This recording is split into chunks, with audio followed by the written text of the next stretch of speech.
It's the final day of round of 16 action at the Africa Cup of Nations. It's on Tuesday, and the last game going down is at 3 o'clock p.m. Eastern Time between Morocco, the Atlas Lions, and South Africa, Bafana. Now, if you like the stats and trends coming up in this video, be sure to give the video a like while you're watching. Now, let's look back at how these teams got here. For Morocco, they topped Group F at 2-1-0. They only allowed one goal in those games. They beat Tanzania 3-0, though 2 goals did come after a red card for Tanzania. They held Tanzania to 0 shots on target. Match day 2, they drew 1-1 with DR Congo, the team that has drawn all their games so far. They held Congo to 2 shots on target as well. Match day 3, they beat Zambia 1-0, and they held Zambia to just 2 shots on target. For South Africa, they were second in Group E, finishing at 1-1-1. Match day 1, they had 6 shots on target but couldn't score, and they lost 2-0 to Mali. Match day 2, they routed Namibia 4-0 and held them to just 1 shot on target. And then in match day 3, they drew Tunisia 0-0, and both teams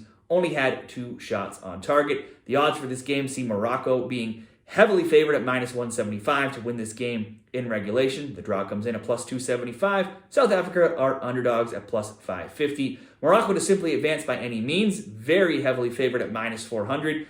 South Africa to advance by any means, +275. Over 2.5 goals, +135. Under 2.5, favored at -175. Both teams to score yes, +150. And the odds say both teams will not score at -200. Looking at some players to watch for in this game. For Morocco, they have 5 different players with 1 goal, so it's hard to target just one here. But both Hakim Ziyech and Youssef En-Nesyri have the most shot attempts on the team with 7. For South Africa, Themba Zwane leads them with 2 goals. Percy Tau has 9 shots and 4 shots on target, though, from a shot perspective. Also, we look at Teboho Makoano, who has 6 shots and 3 shots on target. Head-to-head between these teams in 5 meetings, Morocco is 2-3-1. The last meeting was very recent during AFCON qualifying back in June 2023, with South Africa, though, coming out on top 2-1.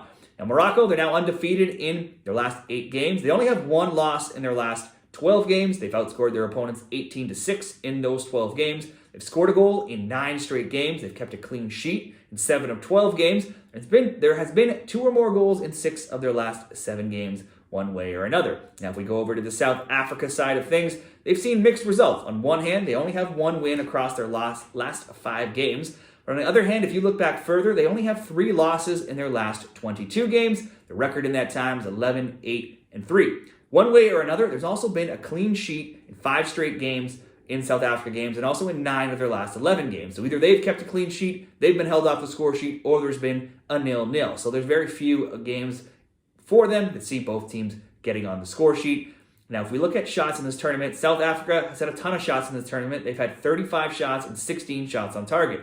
The other side of things, Morocco has only allowed 4 combined shots on target in 3 games. Morocco's clearly the better team here. They are the favored team. I do think it's possible South Africa gets on the score sheet. What I've done for a best bet in this game is go over to Bet365 or any book that allows you to create a same-game parlay. Now, Bet365, I created same-game parlay with Morocco to qualify by any means, and pairing that with over 1.5 goals coming in at -138 odds. So that means Morocco can get the win by any means, 90 minutes, extra time, or PKs. And as long as there are 2 goals within the first 90 minutes, that bet will come in. So it could be a 2-0 Morocco win. It could be 1-1 Morocco winning later on. It could be 2-0 Morocco. Any sort of combination like that will get you the win. That's what I'm going to go with. Morocco to advance over 1.5 goals in the game. That's the final round of 16 preview for AFCON. If you found these helpful and you want more, be sure to subscribe to the channel for more quarterfinals previews coming up later this week.